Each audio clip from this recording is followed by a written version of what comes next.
Welcome back नाज़रीन। आप देख रहे हैं प्रोग्राम सब्ज़ इनकलाब और प्रोग्राम में आज बात हो रही है कि हमारे मुल्क में बेसिकली बिजली के मसाइल हल हैं क्या और इनको हल करने के क्या बेस्ट पॉसिबल वेज़ क्या हो सकते हैं। अगर साहब ब्रेक पे जाने से पहले बात हो रही थी कि सर्कुलर डेट जो है वो एक बहुत इंपॉर्टेंट रोल प्ले कर रहा है हमारे यहाँ। जिस तरह हम थर्मल पे जो प्रोड्यूस कर रहे हैं वो 2/3 थर्मल के ज़रिए प्रोड्यूस कर रहे हैं, हाइड्रो के ज़रिए 1/3 प्रोड्यूस कर रहे हैं। सो मेजर चंक थर्मल के ज़रिए प्रोड्यूस होता है जिसकी वजह से हमारा सर्कुलर डेट भी बढ़ता है। तो क्या समझते हैं सोल्यूशन क्या है? Should we move to alternate energy या इसको इम्प्रूव किया जा सकता है? What do you think, what is the solution?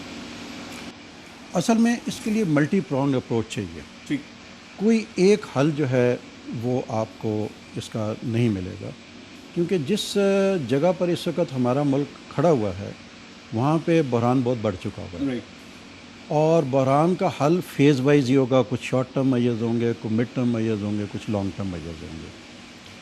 अब मिसाल के तौर पे सबसे पहला तो यही है कि अगर आप थेफ्ट को कंट्रोल करें किसी तरीके से तो वो 10 से 15% इम्प्रूवमेंट ला सकता है। ठीक, विदाउट डूइंग एनीथिंग मैकेनिकली 10 से 15% प्रोडक्शन जो है वो ग्रिड में आ जाएगी, आपकी बेहतर हो जाएगी। सही। या उसके आपको पैसे मिल जाएंगे। अगर आपको पैसे मिल जाएंगे तो आप सर्कुलर डेट अदा कर देंगे।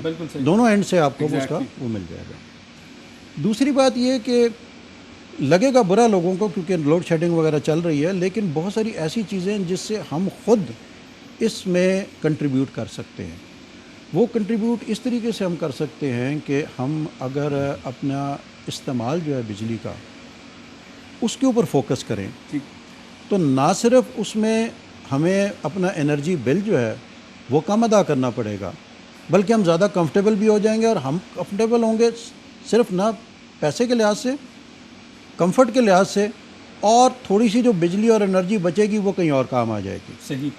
वो कहलाती है एनर्जी एफिशिएंसी।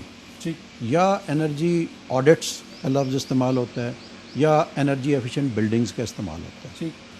आम तौर पे लोग ये समझते हैं कि अगर आपने एक बिल्डिंग बनाई तभी आप उसको एनर्जी एफिशिएंट बना सकते हैं। ऐसा नहीं है। मैं जिस दफ्तर में बैठता हूँ वो टॉप फ्लोर के ऊपर है और उसकी पूरी एक दीवार जो है वो सूरज की तरफ है। जब मैं आया था तो मेरे से जो पहले साहब थे वो काफ़ी गर्मी में महसूस करते थे उसमें, बाकी लोग भी। मैं आया, चूँकि मेरी एनर्जी एफिशिएंसी में थोड़ा सा वो है, मैंने उसमें स्लाइट मॉडिफिकेशंस की और अब वही कमरा बहुत काबिल इस्तेमाल कमरा, ठंडा कमरा हो गया हुआ। ठीक है नहीं? अब जब आप एक घर को लेते हैं तो घर में आप अपना एनर्जी बिल तकरीबन 50% रिड्यूस कर सकते हैं। रिड्यूस किया जा सकता है। रिड्यूस किया जा आप एनर्जी एफिशिएंट घर बनाने से एनर्जी। ठीक। हमारा ख्याल है, अगर हम बात करें कि कैसे मुमकिन है जी, मैं इसमें आपको छोटी छोटी बातें बताता हूँ। ये तो बाकायदा एक पूरा सब्जेक्ट है, लेकिन छोटी सी मैं आपको बात बताता हूँ कि हमारे जहन में सिर्फ ये है कि अगर लाइट ऑफ कर दी जाए तो बहुत बड़ा हम टारगेट अचीव कर लेंगे।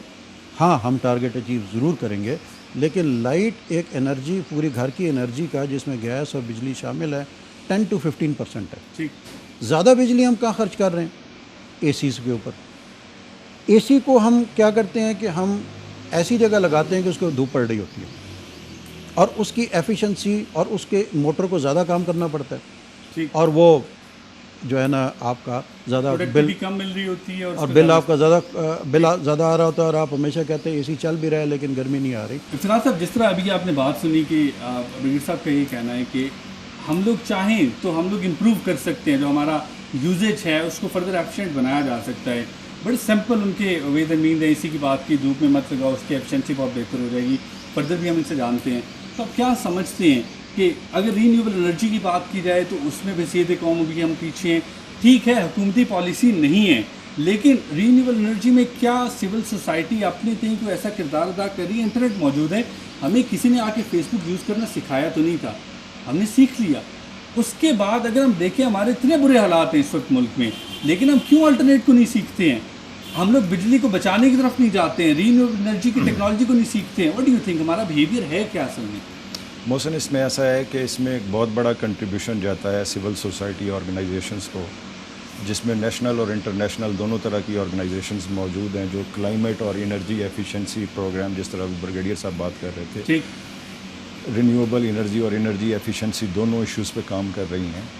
और ज़ाती तौर पे मैं ये समझता हूँ कि उन ऑर्गेनाइजेशंस या सिविल सोसाइटी सेगमेंट्स का ही ये किरदार है कि आज हम यहाँ पे बैठ के रिन्यूएबल एनर्जी को बहैसियत एक सब्जेक्ट या बहैसियत एक मुतबादिल तवानाई का ज़रिया डिस्कस कर रहे हैं। साहब यहाँ पे बात की है कि still we have not achieved. अगर मैं ओवरऑल बहसीत कौम बात करूँ, एक आम पाकिस्तानी की बात करूँ, तो हम लोग बिजली का बेजा इस्तेमाल से लेकर जो ऐसी नई तालीमात हैं, नई ऐसी इन्वेंशंस हैं, हम उन सारी चीज़ों में पीछे हैं। तो व्हाट डू यू थिंक, हमारे रवैये हैं क्या? मोहसिन, मैं इस बात से आपके डिसएग्री करता हूँ। अगर 2007 से हम स्टार्ट करते हैं, जब renewable energy efficiency program Pakistan में किसी भी हवाले से अल्टरनेटिव एनर्जी डेवलपमेंट बोर्ड या पिकरेट के हुकाम के साथ यहाँ पे आया था, तो उस वक़्त अनफॉर्चुनेटली लोगों में इतना शऊर भी नहीं था। मुतबादिल तवानाई का आज भी बहुत कम लोगों को पता है, और जो पता है मैं उसका तमाम तर क्रेडिट सिविल सोसाइटी ऑर्गेनाइजेशंस को या उन सेगमेंट्स को देता हूँ। सो ओवरऑल अगर जनरली हम बात करें, चूँकि हमारा वक्त कम है, तो हमारी कहाँ पे कोताहियाँ हैं और आप क्या बेसिकली एडवाइस करना चाहेंगे, किस तरह से हम इसको रोज़मर्रा ज़िंदगी में इम्प्रूव कर सकते हैं? जैसे दरख्त की चौ ठंडी है, ठीक, मोटी दीवारें, ऊंचे रूफ्स, फिर एनर्जी आ गई, उससे उधर से वो हट के उन्होंने ऐसे घर बनाने शुरू कर दिए जो एनर्जी एफिशिएंट नहीं थे। राइट। अब दोबारा चूँकि एनर्जी महंगी हो गई है, ख़ासकर पाकिस्तान में तो है ही नहीं, ना गैस है वो है। बिल्कुल सही। तो हम वापस अगर उस तरफ आएँ, उन तरीक़ों को अपनाएं जो कि बहुत सारे तरीके हैं, तो उसकी मदद से हम अपने बिल्स को बहुत रिड्यूस कर सकते हैं। मिसाल के तौर पर छोटी सी बात है, एक फ्रिज है, उसको हम लोग घर के सबसे गर्म कमरे में रखते हैं, जो कि किचन होता है, ठीक, ताकि उसकी मशीन को या उसके जो कंप्रेसर है उसको सबसे ज़्यादा काम करना पड़े।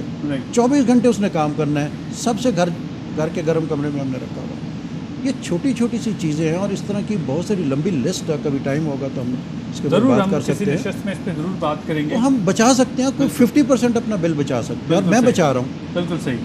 जिस तरह इफ्तिखार साहब, ब्रिगेड साहब ने बात की कि एक तो हल ये है कि हम लोग ब्लाइंड लॉसेस को रोकें, जो थेफ्ट है उस पर काबू पाया जाए, और हमें अपने रवैयों को तब्दील करने की ज़रूरत है। थोड़ा समझने की ज़रूरत है कि जो हम बिजली का इस्तेमाल कर रहे हैं उसको किस तरह से इम्प्रूव किया जा सकता है। अल्टरनेट एनर्जी जो है वो इस सारे में कितना इंपॉर्टेंट है। मैं चाहूँगा एंड पे आप थोड़ा सा इस पर रोशनी डालें कि अल्टरनेट एनर्जी की किस तरह से आने वाले जो साल हैं चंद पाकिस्तान में कितनी इम्पोर्टेंस हो जाएगी जो हमारे अल्टरनेट एनर्जी के रिसोर्सेज हैं। देखिए, बहुत बड़ा पोटेंशियल है पाकिस्तान के अंदर अल्टरनेटिव और रिन्यूएबल एनर्जी रिसोर्सेज का। ठीक। और जिस तरह हमने जानते हैं कि 30 साल के बाद पूरी दुनिया में फॉसिल फ्यूल नहीं है, ठीक, तो हमें लाजमी तौर पे रिन्यूएबल रिसोर्सेज ऑफ एनर्जी की तरफ डाइवर्ट होना है। ठीक। और ये पाकिस्तान में सबसे अच्छा वक्त है और मौका है हमारे पास कि हम अपनी तमाम R&D जो इस वक्त तक जो अभी तक हमारा रुझान अगर रिन्यूएबल्स पे नहीं भी आया है, तो हम अपना फोकस ले आए रिन्यूएबल्स पे। बात की आपने कि जो ये मुश्किल घड़ी है, बेसिकली यही सबसे अच्छा वक्त भी है कि यकजहती के साथ हम लोग सारी की सारी R&D इस पे करें। थैंक यू वेरी मच, आप दोनों शुरका प्रोग्राम में आए। और नाज़रीन, आपने प्रोग्राम देखा, उम्मीद है आपको आज का प्रोग्राम पसंद आया होगा।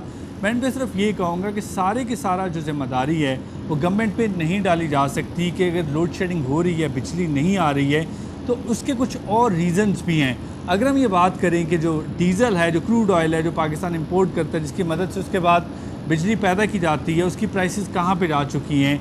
सो पाकिस्तान सकत नहीं रखता कि इतने महंगे दामों बिजली प्रोड्यूस करे। सो एक तो हमें ये करना चाहिए कि अपने घरों में जो बिजली का इस्तेमाल है उसको भी बेहतर करना चाहिए। उसका मकसद बिल्कुल ये नहीं है कि आप रोशनी के लिए बिजली का इस्तेमाल मत करें, लाइट ऑन नहीं करें, या आप ठंडक के लिए आप पंखे को मत चलाएं, ऐसा नहीं कहा जा रहा। सिर्फ जो ब्रिगेड साहब ने बताने की कोशिश की कि आप अपने घरों को इस तरह से डिज़ाइन कर सकते हैं, जो इक्विपमेंट यूज़ किया जा रहा है वो उस तरह से किया जा सकता है। मिसाल के तौर पे आप अपने फ्रिज को किचन में उठा के रख देते हैं जहाँ पे सबसे ज़्यादा हरारत होती है, सबसे ज़्यादा गर्म होता है। सो उसको चीज़ों को ठंडा करने के लिए बहुत ज़्यादा वक्त दरकार होता है।